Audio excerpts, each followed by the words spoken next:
जैन जी। नमस्कार प्यारे बच्चों, स्वागत है आपका अपने चैनल AWT में। मैं एक बार फिर से आपके लिए एक और सीरीज़ में नेपाल का जो क्राइसिस हो रहा है उसमें एक और वीडियो लेकर आया हूं।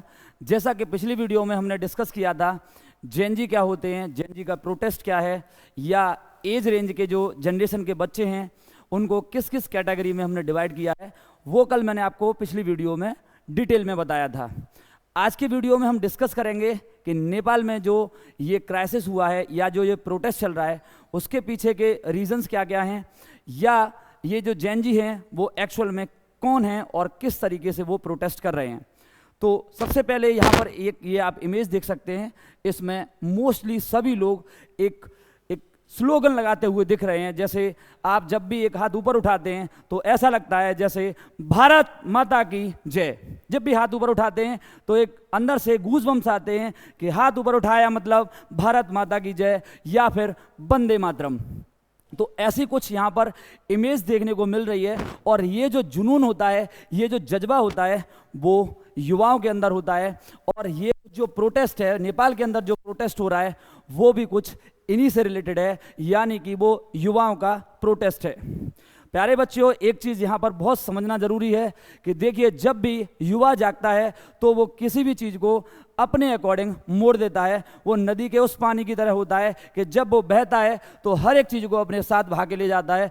ऐसा ही कुछ नेपाल में अभी रिसेंटली हुआ है। वहाँ की पूरी गवर्नमेंट, सब कुछ एक हवा के तरीके से बदल गया है। समझते हैं एक एक करके उसके पीछे के रीजंस क्या क्या हैं। तो यहाँ पर उससे पहले थोड़ा सा ये आप इमेजेस देख सकते हैं। ये युवाओं की यहाँ पर इमेज आपको दिख रही है। यहाँ पर पुलिस के साथ हो रही ये मुठभेड़ दिख रही है। इधर भी यहाँ पर पुलिस के साथ हुई मुठभेड़, जिसमें एक फायर ब्रिगेड की जो गाड़ी है उसमें आग लगा दी गई है। और यहाँ पर फीमेल मेल सभी युवा आपको देखने को मिल रहे हैं। ये कहीं और की तस्वीरें नहीं हैं, ये अपने पड़ोसी देश नेपाल की हैं। बहुत ही रिलेवेंट टॉपिक है। इस टॉपिक से रिलेटेड क्वेश्चंस आने वाले कंपटीशन एग्जाम्स में डेफिनेटली पूछे जाएंगे। तो समझते हैं इसकी पृष्ठभूमि क्या रही, इसका बैकग्राउंड क्या रहा, क्या क्या इसके पीछे के रीजंस रहे जिसकी वजह से ये प्रोटेस्ट हुआ। तो इसका बैकग्राउंड समझ लेते हैं। Background of Nepal crisis, Nepal crisis के पीछे का जो बैकग्राउंड है उसको समझते हैं। तो सबसे पहले तो क्या है, rising cost of living and lack of jobs. तो लिविंग जो चीज़ें होती हैं उनमें राइजिंग हुआ, यानी कि उनके जो प्राइसेस होते हैं उनमें बढ़ोतरी हुई। दूसरा क्या हुआ, लैक ऑफ जॉब्स, पढ़ते ही आप समझ गए होंगे, यानी कि नौकरी की कमी। जैन जी प्रोटेस्ट ये एक अहम मुद्दा रहा इस पूरे क्राइसिस में। प्रमोशन ऑफ नेपोटिज्म, यानी कि भाई भतीजावाद को यहाँ पर बढ़ावा दिया गया नेपाल में, जिसकी वजह से इतना बड़ा क्राइसिस हुआ। और जो मेजर फैक्टर रहा वो रहा सोशल मीडिया वॉज बैंड। ये एक और मेजर फैक्टर रहता है। उससे भी बड़ा फैक्टर यहाँ पे ये रहता है कि सोशल मीडिया सभी बंद कर दिए गए, लेकिन इनमें से एक सोशल मीडिया जो एज अ की फैक्टर यूज़ किया गया वो था टिकटॉक। टिकटॉक एज अ की फैक्टर, टिकटॉक न बैन होने की वजह से भी इतना बड़ा क्राइसिस हुआ। इसके अलावा डिक्टेटरशिप ऑफ गवर्नमेंट, गवर्नमेंट की जो मोनोपोली है, जो गवर्नमेंट की डिक्टेटरशिप वाली नीति है, उसकी वजह से भी ये इतना बड़ा हादसा हुआ नेपाल में। इसके अलावा एडमिनिस्ट्रेशन ब्रूटल बिहेवियर, जो प्रशासन है उसका बर्बरता का व्यवहार रहा सभी लोगों के प्रति या जो युवा हैं उनके प्रति। लगातार उनका प्रोटेस्ट करना, लगातार उनका अपील करना, लेकिन गवर्नमेंट और प्रशासन इन सभी का उनके प्रति ब्रूटल वाला बिहेवियर होना। इसके अलावा जो एक और पॉइंट है, resignation of the prime minister, यहाँ के जो नेपाल के प्रधानमंत्री हैं उनका त्यागपत्र। ये कुछ मुद्दे रहे जिसकी वजह से इतना बड़ा नेपाल में युवाओं के द्वारा एक प्रोटेस्ट किया गया। और जैन जी प्रोटेस्ट ऐसा नहीं है कि केवल एक नेपाल में हुआ हो, जैन जी प्रोटेस्ट अलग अलग देशों में भी कई बार हो चुका है, जहाँ पर युवा जब जब अपनी आवाज़ उठाते हैं, जब जब युवा जागते हैं तो वो, जैसा कि मैंने पहले भी बताया था, वो किसी भी चीज़ को अपने अकॉर्डिंग मोड़ लेते हैं। तो यहाँ पर मेरी सभी युवाओं से एक अपील है कि आप अपना प्रोटेस्ट, अपनी दलीलें, अपनी अपील एक सही दिशा में करें और सही तरीके से करेंगे तो डेफिनेटली जो आप चाहते हैं वो होके रहेगा। लेकिन दुख इस बात का है कि हमारे जो युवा हैं वो एक सही दिशा में न चल के मोस्टली एक गलत दिशा को पकड़ लेते हैं, जिसकी वजह से बाद में परेशानियां आती हैं। दूसरा, भारत में लगभग देखा जाए तो 70 से 75% जो पॉपुलेशन है वो युवाओं की है। बहुत बड़ा एक कंट्री है जिसमें पॉपुलेशन के मामले में भारत बहुत आगे है, लगभग विश्व में पहले नंबर पे है, जहां पर युवाओं की पॉपुलेशन 70 to 75% है। तो आप समझ सकते हैं एक ऐसा देश जो अभी भी अंडर डेवलपिंग है, जहां पर युवाओं की संख्या बहुत ज़्यादा है। वो अंडर डेवलपिंग क्यों है, विकासशील देश क्यों है, वो इसीलिए है कि युवाओं का सही तरीके से सही मार्ग पर एकजुट न होना। तो जो पहला हमारा पॉइंट था, कॉस्ट ऑफ लिविंग क्राइसिस। अब लिविंग में जो चीज़ें आती हैं, लिविंग मतलब जीवन जीने वाली चीज़ें, जिसमें से मुख्य रूप से पहले नंबर पे आ जाता है फूड, यानी कि खाना। दूसरे नंबर पर, क्योंकि रोज़मर्रा की लाइफ है, डेली घर से आना जाना रहता है काम के लिए, व्हीकल यूज़ करने पड़ते हैं, तो उसके लिए है पेट्रोल। थर्ड पर है इलेक्ट्रिसिटी, क्योंकि अभी के समय में without electricity life is like a desert. ऐसा महसूस हो जाता है कि अगर बिजली नहीं है तो जीवन एक रेगिस्तान की तरह है। तो इलेक्ट्रिसिटी भी यहाँ पर एक ही की फैक्टर प्ले करती है। और इसके अलावा है gas. Most of the houses में जो खाना बनता है या और भी जो खाने से रिलेटेड क्रियाकलाप होते हैं, वो एलपीजी गैस, अन्य गैसों के थ्रू होते हैं। तो ये जो लिविंग क्राइसिस हुआ है, इनमें जो प्राइसेस बढ़े हैं, इसकी वजह से भी एक बहुत बड़ी प्रॉब्लम आई है। पुअरेस्ट 20%, लगभग नेपाल के जो 20% पुअर हैं, वो अपनी बिलोंगिंग्स का, यानी कि जो उनकी अर्निंग होती है उसका लगभग 67% केवल और केवल अपने फूड पर ही खर्च कर देते हैं। यानी कि सपोज करते हैं कोई अगर 10,000 रुपये कमा रहा है तो उसका 67% वो अपने सिर्फ और सिर्फ खाने में खर्च कर रहा है। और वहीं पर देखा जाए यहाँ के जो रिच हैं, 20% रिच, वो अपनी अर्निंग का केवल 30% ही खर्च कर रहे हैं। और जिससे क्या होता है, यही एक बहुत बड़ा डिफरेंस क्रिएट करता है इकोनॉमिक डिवीज़न में, नेपाल की में।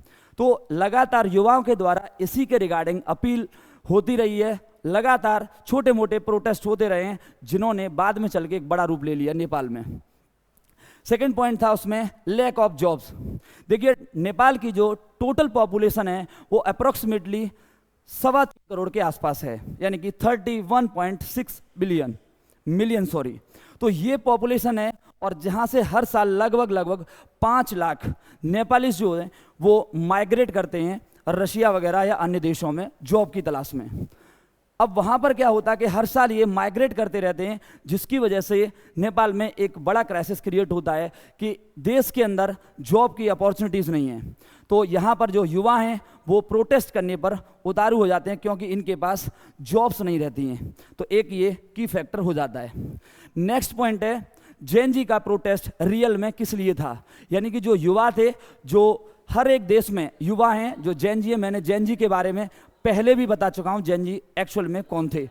ये जो जेन-जी वही जनरेशन है जो मोस्टली सोशल मीडिया से जुड़ी रहती है, टेक्नोलॉजी में बहुत आगे है, इंटरनेट से जुड़ी रहती है। तो जेन-जियों का जो प्रोटेस्ट था, सबसे पहले try to expose the nepotism. Nepal में हो रहे नेपोटिज्म यानी कि भाई भतीजावाद को एक्सपोज करना चाहते थे। यहाँ पर जेन-जी जो थे, यानी कि जो यंग जनरेशन है, वो यहाँ पर हो रही नेपोटिज्म, भाई भतीजावाद को, उसका खुलासा करना चाहते थे सोशल मीडिया के थ्रू। फ्रस्ट्रेशन अब माइग्रेशन एंड सोशल मीडिया। अब क्योंकि सोशल मीडिया बंद कर दिया गया, और दूसरा यहाँ से लगातार नेपालीज का माइग्रेशन हो रहा है दूसरे कंट्रियों में, तो इसके प्रति भी उन्हें काफ़ी ज़्यादा फ्रस्ट्रेशन था। अगला, प्रोटेस्ट फॉर जॉब्स। सभी युवा चाहते हैं कि हमें हमारे देश के अंदर ही इतनी अच्छी जॉब अपॉर्चुनिटीज़ मिल जाएं, जिसके लिए हमें माइग्रेशन न करना पड़े, दूसरे कंट्री में न जाना पड़े। तो इसके लिए भी उन्होंने प्रोटेस्ट किया। नेक्स्ट है डेमोन्स्ट्रेशन अगेंस्ट द करप्शन, जो कि नेपाल में एक बड़ा फैक्टर प्ले करता है कि करप्शन यहाँ पर जो होता है, भ्रष्टाचार, इसके खिलाफ भी इनका डेमोन्स्ट्रेशन था, यानी कि आंदोलन था। और एक और फैक्टर हो जाता है डिमांडिंग फॉर हिंदू नेशन।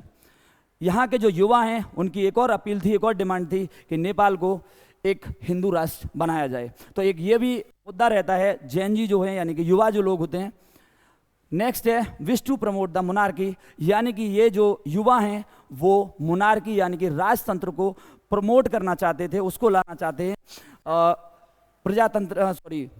प्रजातंत्र के अलावा, यानी कि ये राजतंत्र लाना चाहते हैं प्रजातंत्र को हटाकर। अगला है for the lack of government accountability, इनकी जो भी दलीलें रहीं, जो भी अपील्स रहीं, उस पर गवर्नमेंट का कोई भी रिएक्शन ना होना या गवर्नमेंट का जवाबदेही ना होना, ये भी जैन जी का प्रोटेस्ट का एक सबसे बड़ा कारण बनता है। यानी कि जैन जी जो होते हैं इसी मुद्दे को लेकर एक बड़ा प्रोटेस्ट का रूप ले लेते हैं।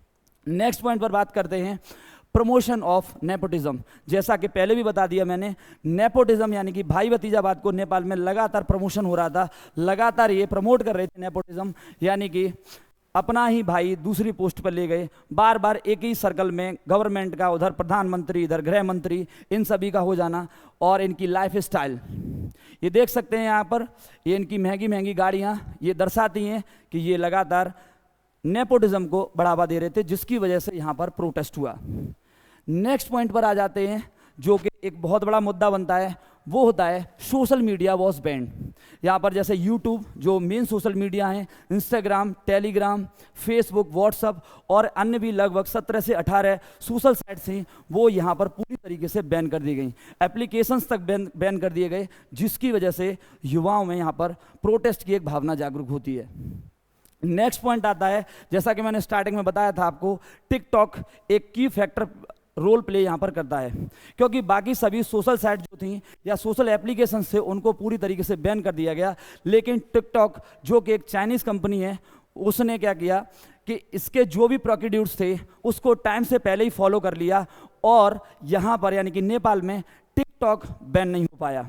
और टिकटॉक बैन न होने की वजह से सभी युवाओं ने टिकटॉक के जरिए से एक डेमोन्स्ट्रेशन का या फिर एक प्रोटेस्ट का डेट रखा, वो था 8 सितंबर।